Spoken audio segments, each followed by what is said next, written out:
오랜 세월 같은 생활권을 이루며 이웃한 세 도시 창원, 마산, 진해가 통합창원시라는 이름으로 하나가 되는 길을 선택한 지 10년이 지났습니다. 통합은 행정 효율성을 높이고 주민들에게 편리한 도시 생활을 약속했습니다. 또한 창원이 오래도록 성장할 거라는 희망의 출발이었습니다. 의회에서 결정할 것이 아니라 당연하게 주민들에게 물어야 된다. 주민투표가 생략된 채 지방의회 결의를 통해서 통합됐던 것이 가장 큰 문제다. 100년의 역사가 깡그리치에 지워질 수는 없는 거거든요. 통합만 되면 메가시티가 되고 100만이 넘는 큰 도시가 되면 짠 하고 어떤 신세계, 어마어마한 도시의 경쟁력이 생긴다고 주장을 했지만 통합 창원시 10년이 지난 지금 세 지역 주민들 마음의 벽은 얼마나 허물어졌을까요? 그리고 지난 10년 창원은 무엇을 얻고 무엇을 잃었을까요?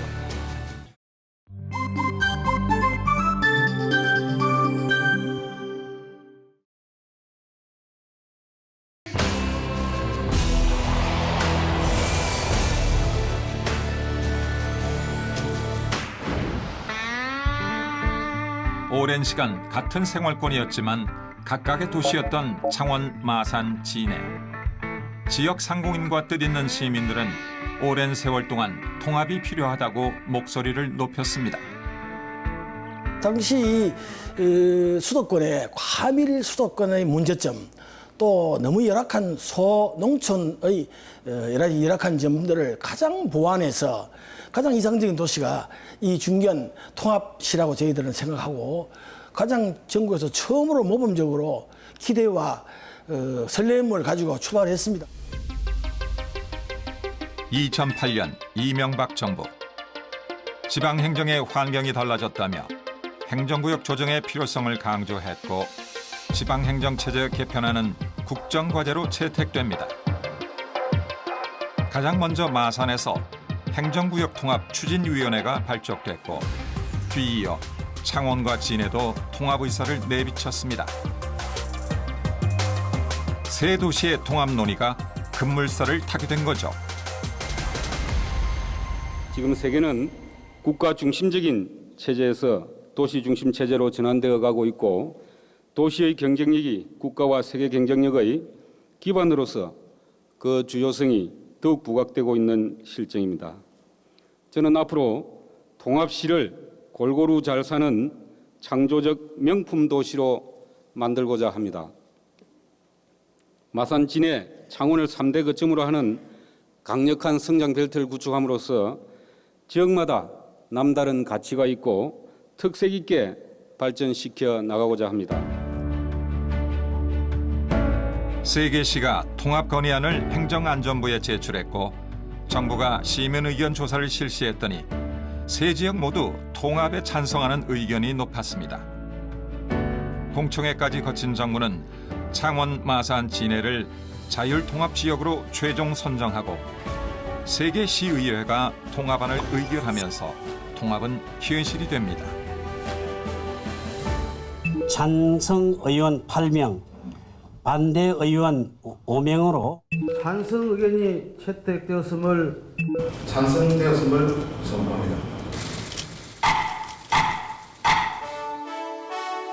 경상남도는 통합시 출범 준비단을 만들고 창원, 마산, 진해에서는 실무 지원단을 각각 만들면서 이 일에 속도가 붙기 시작했습니다.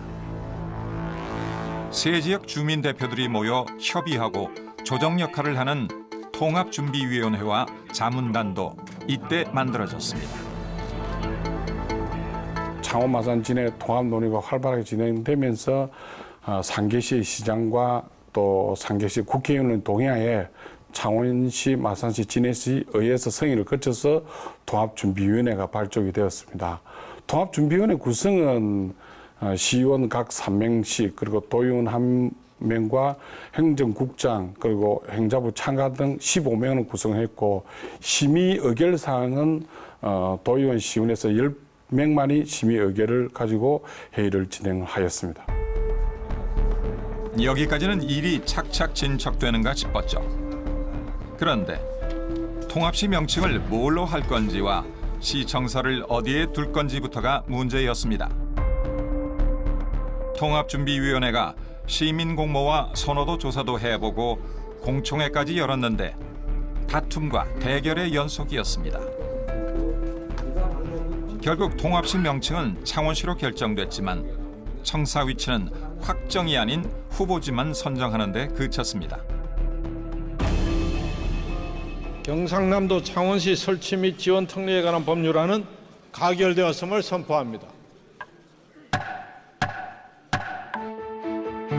이것을 근거로 통합창원시 설치법안이 국회를 통과했고 수십 년간 지속된 통합 논의는 비로소 종지부를 찍었습니다.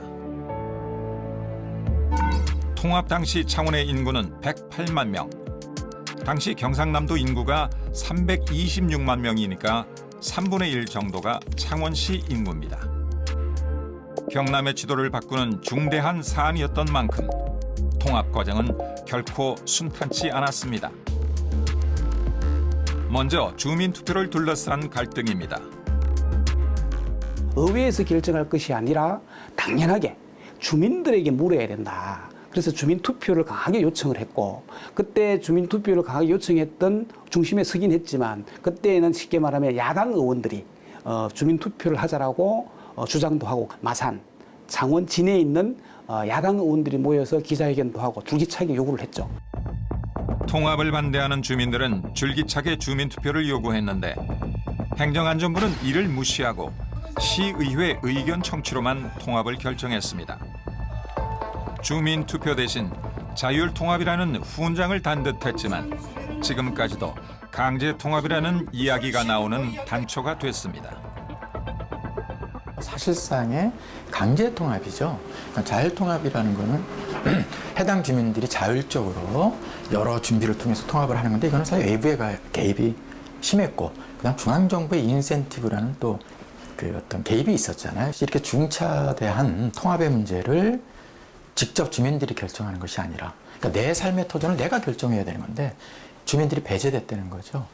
시의원들에 의해서 통합이 결정되는 거죠. 주민투표가 생략된 채 지방의회 결의를 통해서 통합됐던 것이 가장 큰 문제다.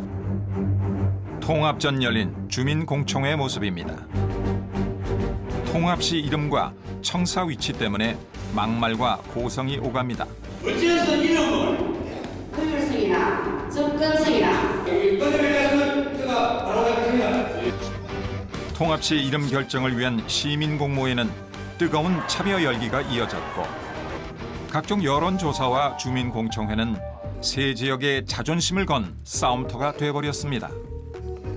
도끼 문자 메시지 좀 볼까요? 장난하는 거예요. 나는 하나도 잘못이었다. 문자 부분에서 이것도 할 수 있는 것이다. 못하고 실전 흥기가 여론조사 하겠다는 거예요? 무슨 여론조사? 아니죠, 그건 아니잖아요. 통합을 위한 협의조정기구인 통합준비위원들도 한치 양보 없는 대립각을 세웠습니다. 당시 코앞에 닥친 지방선거 때문입니다. 통합청사의 공동 1순위는 마산 종합운동장과 진해 옛 육군대학터, 2순위는 창원 39사단터로 결정됩니다. 청사 위치는 입시림만 되풀이하다 통합시 출범 이후로 결정을 미루게 됩니다. 통합 이후 지금까지 갈등의 불씨를 남긴 셈입니다.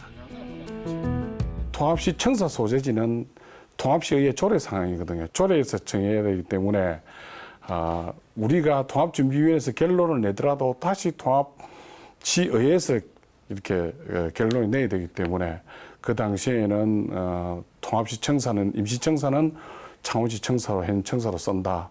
그리고 1순위 마산 공수운동장 진해 육두부지, 2순위는 창원시 현 청사.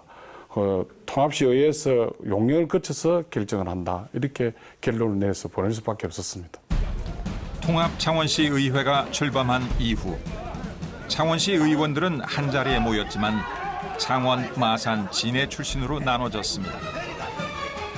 통합시청사 소재지 결정을 두고 몸싸움을 벌이기도 했고 삭발까지 감행하면서 갈등은 증폭됐습니다. 결국 시 청사는 옛 창원시 청사를 그대로 사용하게 됐습니다.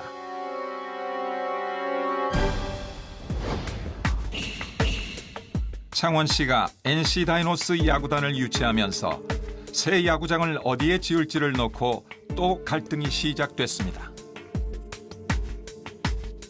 창원시가 창원, 마산, 진해 세 지역을 놓고 용역을 맡겨 진해로 최종 결정했지만 접근성이 떨어진다는 이유로 진해 야구장 건설은 백지화됐습니다.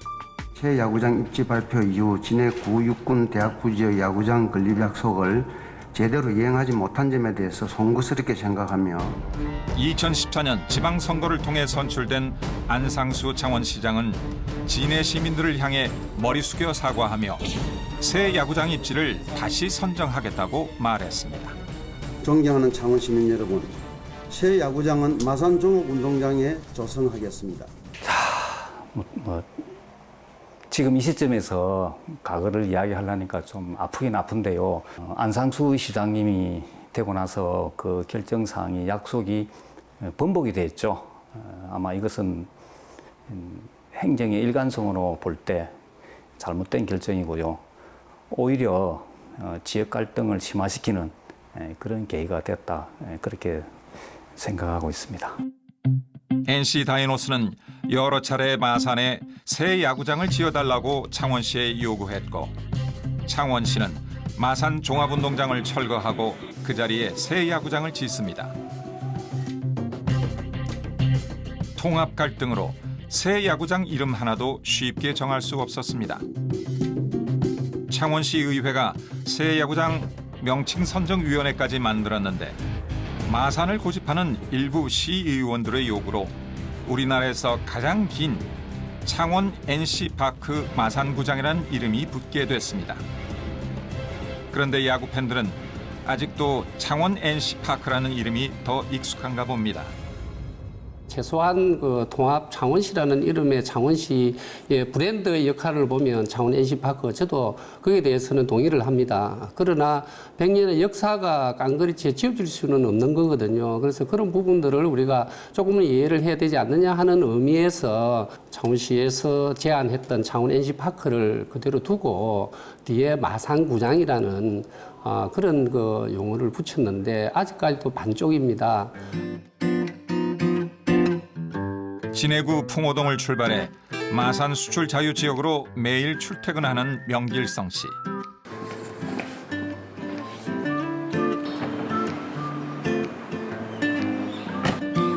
세 도시가 통합되기 전부터 매일 오가던 출근길인데요. 10년 전과 지금은 어떤 변화가 있었을까요? 저희들이 집에 우성아파트 출발해가지고 평소와 같이 가는 길은 이게 충정로 길을 통해서 위에 길 삼복도로를 통해가지고 그 다음에 그 장복터널을 통과해서 신촌대로로 통해서 봉암다리 건너서 수출 자유지역으로 들어갑니다. 사무실로. 진해구청을 지나 경화역, 장복터널을 지나면 창원 신촌광장, 봉암교를 건너면 마산 자유무역 지역이 나옵니다. 10년 전이나 지금이나 출근길은 똑같습니다. 길은 똑같지만 출근길에 걸리는 시간은 크게 달라졌습니다. 10년 전 25분 정도 걸리던 출근 시간은 대략 50분으로 늘었습니다.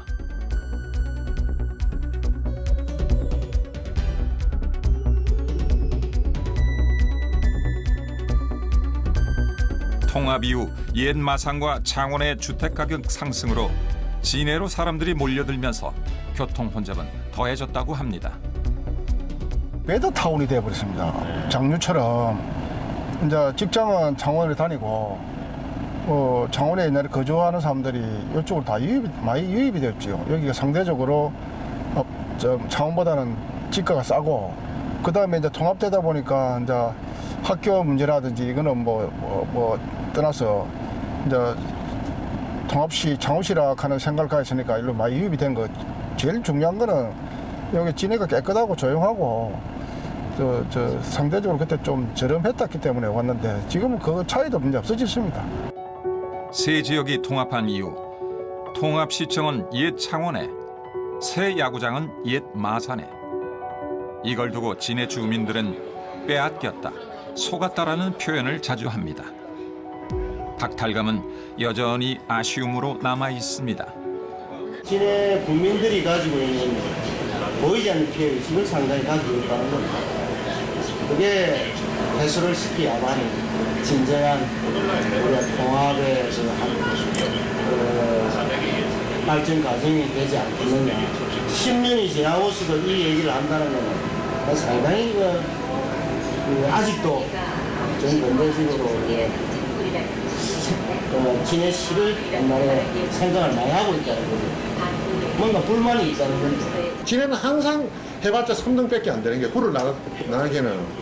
그리고 죽었다 깨나도 우리는 진해에서는 시장이 나올 수 없고, 그게 통합이 되려면, 원래는 하려면 창원하고 마산 통합이 됐으면 서로 왔다 갔다 됐으면, 진해는 항상 20만 인구로서는 아무것도 될 수 있는 게 없는 거라.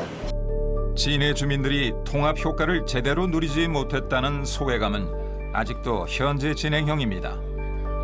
통합한 지 10년이 지났지만 창원시라는 이름보다는 진해시라는 이름이 더 익숙한 건 아직도 창원시 통합이 많은 과제를 풀지 못했다는 의미가 아닐까요? 1974년 창원군에서 공무원 생활을 시작한 양해광 씨. 46년 전 창원은 어땠는지를 회고합니다.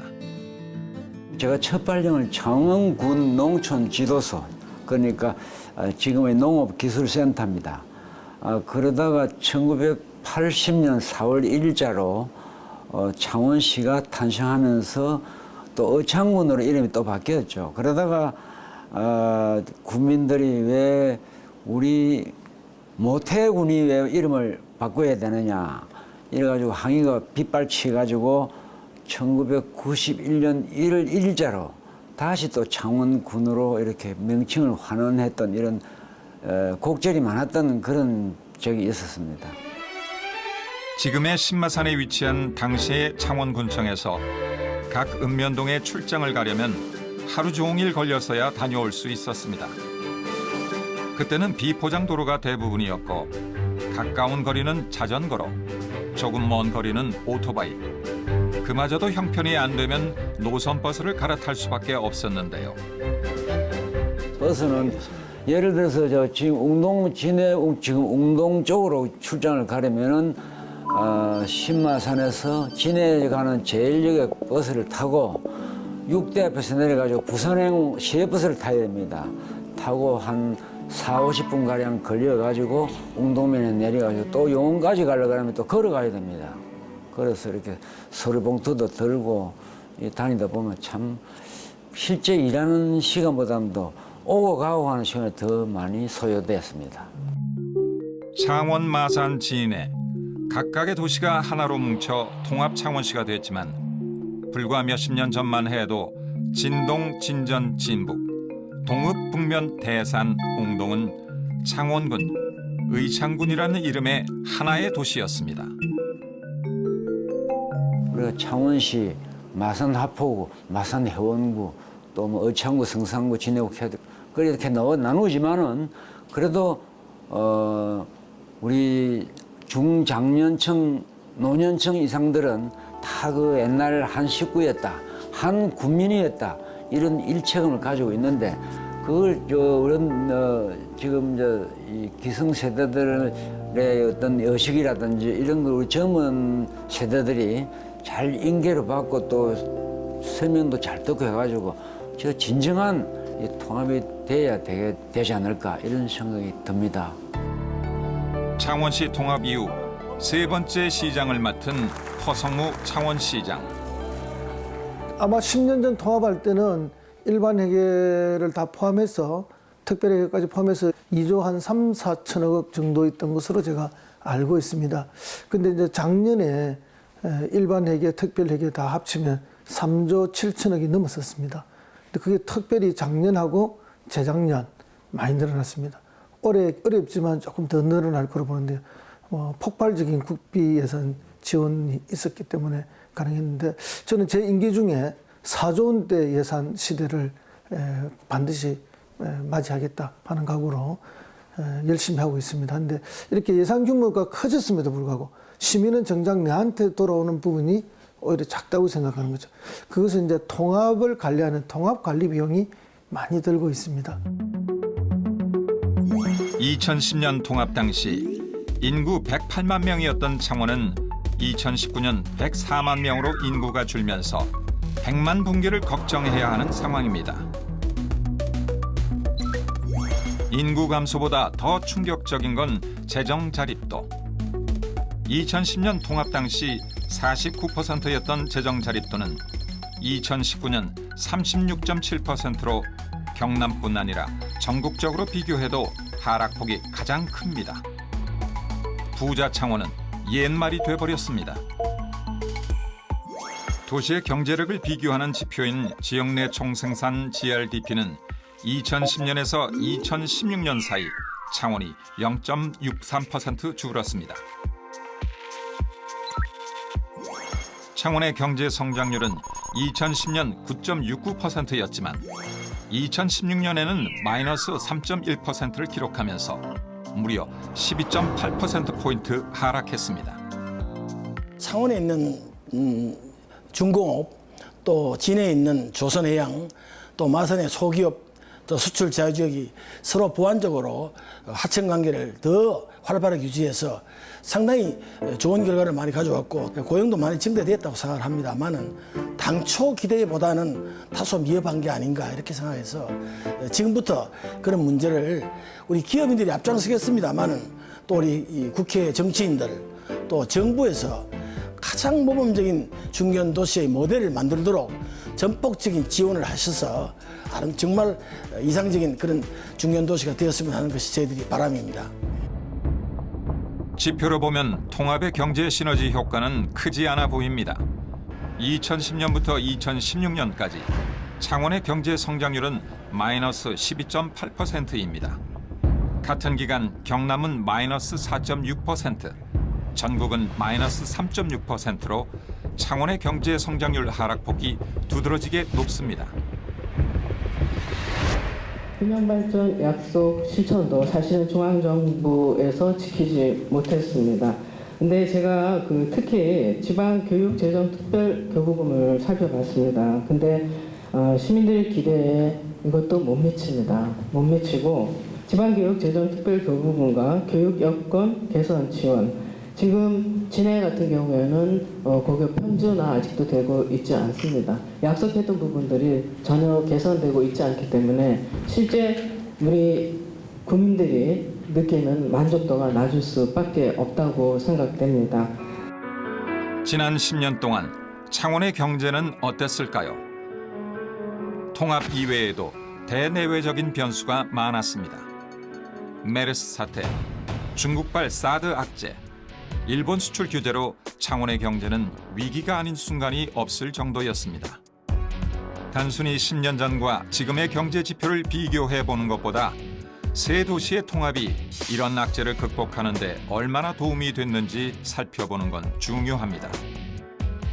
예를 들면 진해, 조선에 과거에는 진해 중심으로만 하청 관계가 이루어졌습니다만 지금은 창원, 마산까지 다 이루어지고 있고 수출 자유지역의 기업들은 진해, 창원에 있는 기업들이 중소기업들이 하청 관계를 유지해서 과거보다 훨씬 더 친밀하고 폭넓게 상하관계가 이루어지고 있고 하청 관계가 이루어지고 있습니다. 그래서 고용도 많이 창출되었고 또 대기업과 중소기업 간의 시너지 효과도 훨씬 커진 것이 사실입니다. 창원시의 통합이 주민들의 삶에는 어떤 영향을 미쳤을까요? 통합 이후 공무원 수는 눈에 띄게 늘었습니다. 2010년 공무원 한 명당 주민 수는 282명이었는데 2017년에는 230명으로 줄었습니다. 과연 공무원 수가 늘어난 만큼 공공 서비스의 질도 향상됐을까요? 통합이 되면 원래 그 목적은 공무원을 줄이는 게 목적이잖아요. 그죠? 우리 동사무소 행정복지는 한 50개 정도 된다면 그게 거기서 한 5명씩만 늘도 100명 아닙니까 그게? 250명 아닙니까? 이게 거기에 많이 늘었더라고. 동사무소에 제일 많이 늘었어요. 통합 창원시와 인구가 비슷한 수원, 고양, 용인시에 비해 창원시의 공무원 수는 상대적으로 많은 편입니다. 이는 통합 당시 창원시에 주어진 특례 중의 하나로 공무원 수가 많다는 건 꼭 부정적인 의미만은 아닙니다. 10년 전 창원시 통합에 주도적인 역할을 했던 전문가들이 창원에 다시 모였습니다. 2010년도에 그 지방행정체제 개편에 관한 위원회가 발족을 하면서 비로소 이제 자율통합으로 전환을 했습니다. 전환을 하면서 첫 번째 타겟이 창원시였었고 그 이후에 소위 말하는 이 창원시의 사례가 전국으로 좀 확산될 수 있는 모범 사례가 돼야 되겠다라는 취지에서만 행안부에서 여러 가지 검토를 했었는데 10년이 지난 오늘날 보니까 사실 그렇게 긍정적인 측면보다는 부정적인 측면이 더 많다라는 것 자체가 결국 이제 모범 사례가 사라지는 게 아니냐. 최초의 자율통합시인 창원시가 전국적인 모범 사례가 되길 바랬지만 10년이 지난 지금은 모범 사례라는 말이 무색해지고 있습니다. 지금 재정적으로 통합 창원시가 그렇게 넉넉하지가 않습니다. 그래서 이런 부분에 있어서 통합 이후에 왜 이렇게 자꾸 재정 자립도가 떨어지고 하느냐 하는 부분에 있어서도 우리 의회 차원에서도 고민들 많이 하지만 이게 세 개 도시가 통합한다는 게 그렇게 쉬운 일이 아니지 않습니까? 그리고 공공 인프라 부분에 있어서 정말 사회적 비용이 굉장히 많이 듭니다. 세 도시의 통합 이후 균형 발전을 위한 사회적 비용은 늘었고 창원시의 재정은 넉넉하지 못합니다. 각 지역이 가지고 있는 핵심 역량을 더욱 강화시키고 또 이를 활용한 성과에 대해서는 모든 지역이 함께 공유할 수 있는 시스템을 만드는 이런 부분들이 가장 이렇게 시급한 과제다. 저희는 그렇게 생각을 하고 있습니다. 먼저 창원국가 산업을 중심으로 한 기존 창원의 주력 산업을 더욱 강화할 필요가 있다. 이렇게 생각합니다. 정보화 그리고 서비스화가 아무리 진행된다 하더라도 하루아침에 전통 제조업을 대체할 수 있는 이런 산업은 없습니다. 창원시 통합을 주도했던 전문가들은 지난 10년의 성적표를 냉정하게 평가했습니다. 이를 극복하기 위한 대안은 특례시 지정과 정부의 재정 지원이라고 입을 모았습니다. 우리 인구의 약 그 1% 제주도를 가지고 자치와 분권을 한번 실험을 해보자 이렇게 해서 했는데 이게 지금 67만인가 인구가 폭발적으로 늘었습니다. 그리고 뭐 제주도에 어마어마한 투자가 들어가고 오히려 너무 많이 와서 지금 문제가 되는 거 아닙니까? 그렇게 이거 중앙정부가 그때 2006년도에 만들어서 집중 관리를 하니까 제주특별자치도는 성공을 했습니다. 우리나라에서 하나밖에 없는 특별자치도인 제주도. 광역자치단체인 도와 기능적으로는 거의 같지만 제주도는 외교, 국방, 사법을 제외하고 중앙정부 수준의 권한을 여럿 가진 막강한 지방정부입니다. 1998년에 출범한 김대중 정부는 제주도를 사람과 상품, 자본의 이동이 자유로운 국제자유도시로 만들려 했습니다. 2003년 출범한 노무현 정부는 수도권 과밀화를 해소하고 각 지역의 권한과 공공기관을 나눠주기 시작했습니다. 이게 바로 지방분권 정책입니다. 섬 전체가 한 생활권인데다가 인구 56만 명인 제주도가 지방분권의 실험 무대가 됐습니다. 제주 특별자치 개념은 국제 자유도시와 함께 김대중 정부에서 제주도를 세계적인 투자를 끌어올 수 있는 국가적인 계획의 일부로 쓰자라는 데서 출발을 했고 거기에 대한 제도적인 권한을 주기 위해서 노무현 정부 때 특별자치가 시행이 됐거든요. 지방자치단체가 정책을 실행하려면 국회나 중앙정부가 이를 승인하고 예산을 줘야 하는데 특별자치도는 달랐습니다. 많은 권한과 예산을 넘겨받았기 때문입니다. 제주 특별자치도에서 가장 눈에 띄는 행정 변화는 우리나라 최초로 도입된 자치경찰단입니다. 국가직 경찰과 달리 자치경찰단은 제주 도지사 직속으로 주민들의 일상을 지키는 업무를 하고 있습니다. 강도살인 같은 강력범죄는 국가경찰이 처리하지만 관광지 질서 유지나 축제 교통관리, 만취자 보호, 분실물 찾아주기처럼 생활 속 안전을 지키는 일은 자치경찰이 수행합니다. 주민들이 피부에 와닿는 굳은 일은 자치경찰이 해결해 주는 겁니다. 코로나 대응에선 그 역할이 더 두드러졌습니다. 자치경찰은 성공적이라고 봅니다. 왜냐하면 지역 밀착형, 그리고 지역의 생활 밀착형 치안에 대해서 사명감도 가지고 일관되게 할 수 있다는 장점이 있거든요. 그리고 일반 행정과도 바로 긴밀하게 진행이 되기 때문에 예를 들어서 이번에 코로나 방역 같은 경우에도 자치경찰은 제주도의 보건당국과 바로 긴밀하게 한 몸으로 움직이기 때문에 예를 들어서 그 확진자 동선 추적이라든지 아니면 주민들에게 어떤 방역을 위한 단속을 한다든지 이런 부분에는 국가경찰은 기관 대 기관으로 협조를 해야 되지만 우리 자치경찰은 원래 한 식구니까 사실은 훨씬 더 기민하게 움직일 수가 있죠. 문재인 정부는 자치경찰제를 전국으로 확대할 계획인데 제주자치경찰단이 성공한 모델로 자리 잡았습니다.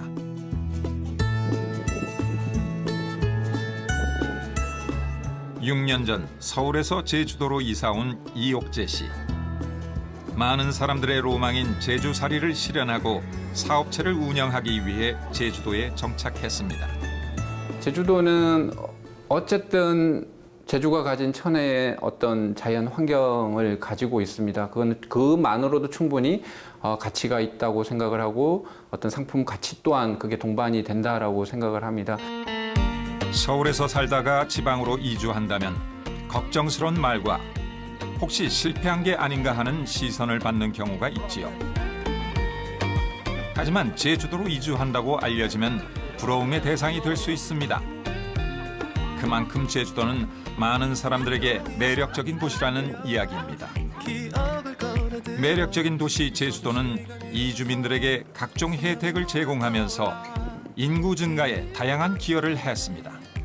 제 같은 경우는 저희가 처음에 제주도로 이주하겠다고 이제 준비를 하면서 여러 가지 어떤 준비 과정에서 생각도 해보고 그다음 사업 계획서도 만들어보고 여러 가지 이제 준비를 해왔습니다만은 그 시점만 해도 제주도에서 저희가 이제 알아본 어떤 상황에서는 도심 외곽의 어떤 시골 농촌 쪽에 있는 학교들을 더 부활을 시키기 위해서 농가주택이라든지 어떤 빈주택이라든지 어떤 그런 렌탈 해줄 수 있는 어떤 그런 혜택들을 준 걸로 제가 기억을 하고 있습니다. 제주특별자치도는 2006년 7월에 출범했습니다. 1도 4개 시군 체제에서 하나의 자치도 체제로 출범했는데 지난 14년 동안 제주특별자치도는 어떤 변화가 있었을까요? 제주특별자치도 출범 초기 제주특별자치도의 예산은 2조 원에서 지금은 6조 원으로 3배 정도 늘었습니다. 인구도 꾸준히 늘고 있습니다. 1970년에 36만 5천여 명이었던 인구는 제주특별자치도가 된 이후인 2008년 말에는 56만 5천여 명으로 늘었고 2014년에는 62만 1천여 명, 그리고 올해 6월에는 67만 명이 넘었습니다. 제주도 특별법은 다른 지자체가 부러워할 만한 내용이 수두룩합니다. 지방세가 특별자치도세로 전환되고 국고지원 확보 차원에서 지방교부세를 법정 비율로 지원한다고 돼 있습니다. 하지만 특별자치도 출범 이후 관광객이 급증하면서 해야 할 일은 폭발적으로 늘었는데 재정은 턱없이 부족합니다. 제주특별자치도가 2차 성장을 앞두고 성장통에 빠진 겁니다. 저희는 재정 문제를 제주에게 중앙정부가 더 달라고 이게 저희의 주장은 아닙니다. 원래 국가에서 해주는 것들은 제주 계정이 따로 있지 않냐 그러면서 이걸 거꾸로 가는 이야기 이런 것들은 안 된다는 거고요. 또 하나는 저희가 돈을 달라는 게 아니라 제도를 달라는 거거든요. 세금이나 아니면 제주도에서 규제를 완화함으로써 세계적인 투자를 끌어들여서 이게 국가 발전에도 도움이 되면서 저희가 거기에서 재원을 발굴할 수 있는 제도의 자율권을 달라. 그러면 저희가 돈은 만들겠다. 그리고 그걸 가지고 국가에 기여를 하겠다. 이런 거기 때문에. 지방분권의 핵심은 재정분권입니다. 이는 통합 10주년을 맞는 창원시에게 똑같이 적용될 수 있는 사실입니다. 어떤 출범시에 어떤 재정이 수반돼야 되는 이런 부분이 있는데 재정을 어떤 정량으로 뭐 예를 들면 뭐 교부세 몇 프로를 준다든가 이런 게 정량적으로 정해지지 않다 보니까 상당히 정부에서도 이거 재정을 지원하는 좀 어려움이 있고 또 특별하게 여기 또 재정을 또 나눠준다는 데는 또 여러 가지 복잡성도 있고 해서 기본적으로는 어쨌든 통합창원시가 출범할 때는 재정에 대한 부분을 뭐 어느 재원에서 몇 프로 준다 이런 프로테이지 규정이 법률에 좀 명시되어 있지 않을까 이렇게 좀 생각이 듭니다. 예. 제주특별자치도가 직면한 한계를 극복할 수 있는 대안은 없을까요? 세종특별자치시는 수도권의 집중된 기능을 분산시키기 위해 만들어진 도시입니다. 지난 2002년 대선 때 노무현 후보는 균형 발전을 위한 행정수도 이전을 선언했고 2003년 대통령 취임사에서도 신행정수도 추진과 국토 균형 발전을 강조했습니다. 지방분권과 국가 균형 발전은 더 이상 미룰 수 없는 과제입니다. 중앙과 지방은 조화와 균형을 이루면서 발전해 가야 합니다. 지방은 자신의 미래를 스스로 설계하고 중앙은 이를 도와줘야 합니다. 저는 비상한 결의로서 이를 추진해 나갈 것입니다. 하지만 신행정수도 이전은 극심한 저항에 부딪히고 급기야 신행정수도 특별법에 대한 위헌 확인 소송까지 제기됩니다. 오랜 시간 누적되어 온 수도권 과밀을 해소하고 국토의 균형적 발전을 위해 추진된 신행정수도 건설은 애초 계획과는 달리 사법과 입법 기능이 빠진 행정중심 복합도시라는 이름으로 출범합니다. 우리 세종특별자치시는 특별자치시라는 특성이 있습니다. 특별자치시는 광역자치단체, 시도, 그리고 기초자치단체, 시군구가 따로 없는 두 가지를 겸하고 있는 그런 구조입니다.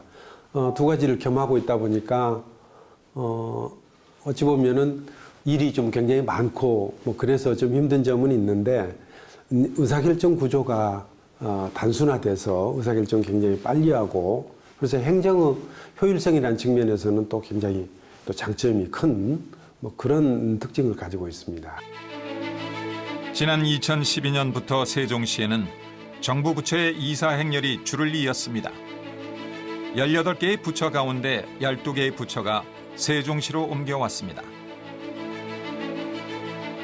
지난해 8월 과학기술정보통신부를 마지막으로 계획했던 정부 부처의 이전이 마무리됐습니다. 계획도시로 조성된 세종시는 집 근처에 숲이며 공원이 가까이 있어 이사 온 공무원 가족들에게 좋은 반응을 얻습니다. 안정적인 보육 환경은 아이 키우기 좋은 도시라는 입소문을 타면서 지난해까지 5년 연속 전국에서 가장 높은 출산율도 기록했습니다. 공무원 가족들의 이사를 시작으로 이른바 세종시 붐 소식을 들은 이주민들이 모이면서 세종시는 출범 8년 만에 인구 35만 명의 도시가 됐습니다. 2012년 7월 1일자로 출범했는데 그때만 하더라도 도시가 좀 이제 막 도시가 건설되는 그런 초기 단계였습니다. 그때는 인구가 10만 명밖에 안 됐는데 지금 이제 인구가 35만이 됐으니까 양적으로 보면 한 3배 이상이 커진 것이죠. 세종특별자치시는 출범 이후 재정도 2배 이상 늘었습니다. 출범 당시 약 7,500억 원 규모에서 현재는 약 1조 7천억 원으로 확대됐고 재정 자립도는 38%에서 59%까지 올랐습니다.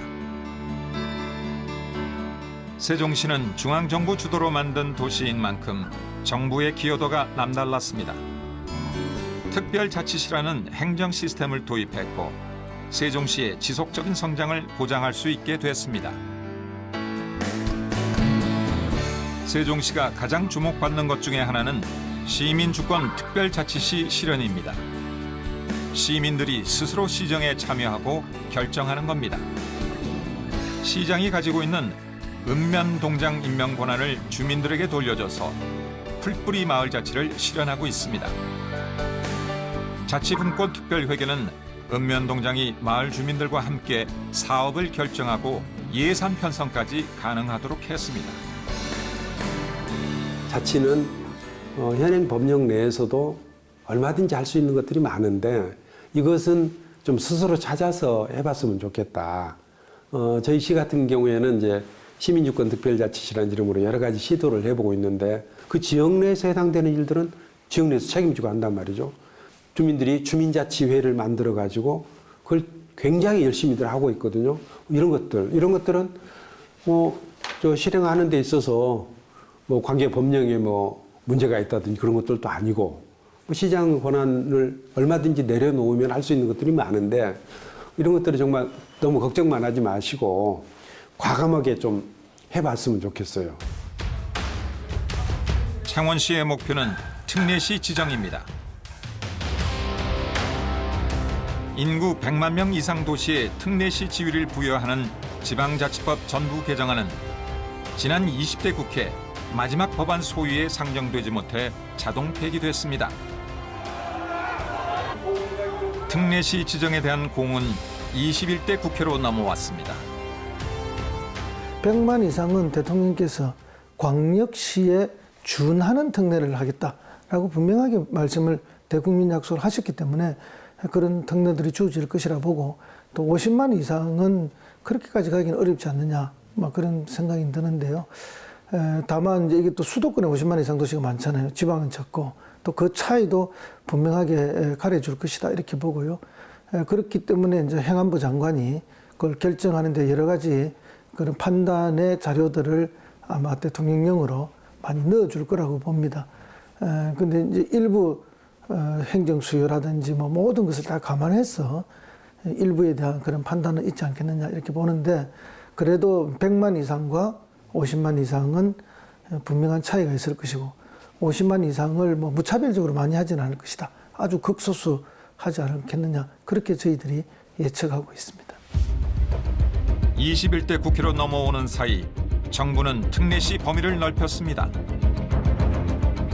20대 국회에 정부가 제출한 법안은 인구 100만 이상 도시에 특례시 지위를 부여한다고 했지만 21대 국회에 정부가 제출한 법안에는 인구 50만 이상의 도시로 바꿨습니다. 경남에선 김해시가 대상에 포함됐습니다. 수도권 도시들은 재정권이 지방보다 훨씬 좋습니다. 그렇게 되면 수도권을 더 강화하게 되고 또 수도권 도시들보다는 이제 지방 도시가 더 좀 그 인구 소멸이랄지 인구 절벽으로 인해서 도시가 위기다 이렇게 해서 지방의 어떤 브랜드 가치를 높이고 또 지방에 좀 더 이 수도권과의 격차를 해소하고 지역 균형 발전이라는 이런 큰 대의 명분을 좀 달성하기 위해서는 수도권과 지방을 좀 차별화해서 수도권은 100만 이상으로 한다면 지방은 한 50만 이상도 특례시에 포함시켜서 좀 자치권을 강화해주는 그런 게 꼭 필요하다.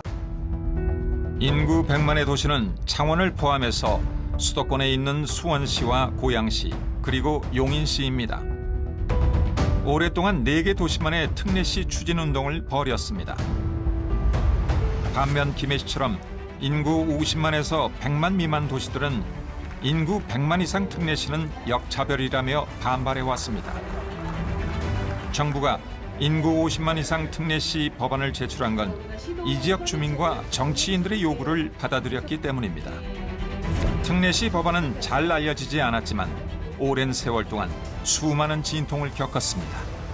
아무래도 이제 광역 시도의 권한과 우리 기초단체의 권한 사이에 여러 가지 어떤 긴장이 있습니다. 인구를 기준으로 하다 보니까 100만 이상이 넘으니까 지금 90만, 80만 도시들은 왜 우리는 해당이 안 되냐, 50만으로 하자, 이런 논란이 있었던 것 같거든요. 출범 10년이 된 우리 통합 창원시의 경험, 많은 어려움 잘 극복하셨습니다. 또 제주특별자치도의 여러 가지 어떤 공과들 다 우리들이 꼼꼼히 살펴봐야 할 것입니다.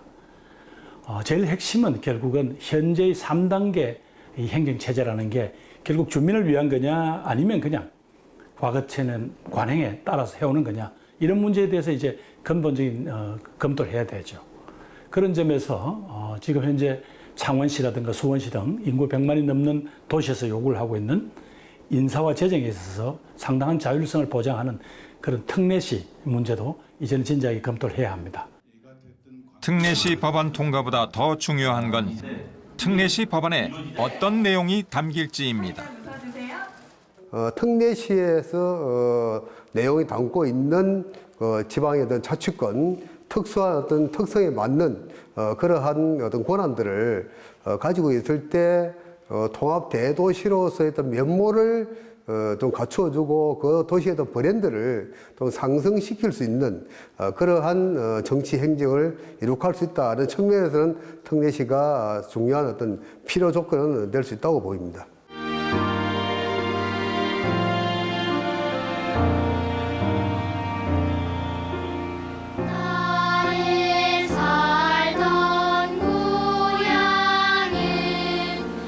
지역 내 심리적 경계가 풀기 어려운 숙제처럼 남아 있는 것을 걱정합니다. 이는 도시의 성장을 저해하는 걸림돌입니다. 창원이 어느 도시보다 살기 좋은 도시가 되려면 물리적 통합을 넘어 화학적 융합으로 거듭나야만 합니다. 2020년 창원 특례시 실현 원년 달성을 목표로 다시 뛰겠습니다. 신제조 창원 시대를 열어 미래 성장 동력을 키워 나가겠습니다.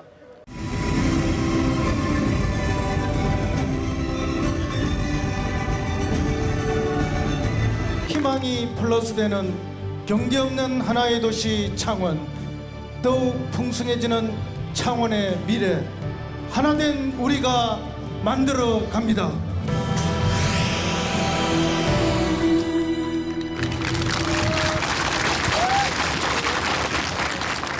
창원시 10년을 보면 법률의 이런 정비라든가 재정을 이렇게 뒷받침해 줄 수 있는 그런 그 부속 법률들이 재정의 자율권을 일정 정도는 주어야 된다고 생각합니다. 결국은 주민자치와 지방분권이라는 철학을 어떻게 잘 구현할 것인가.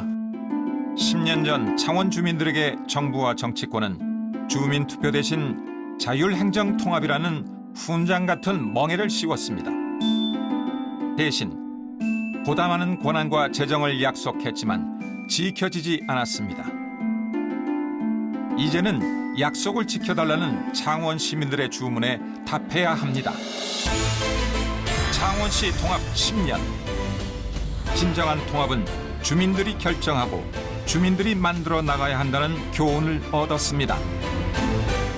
주민 참여만이 창원의 미래 100년도 약속할 수 있습니다. To be loved and to be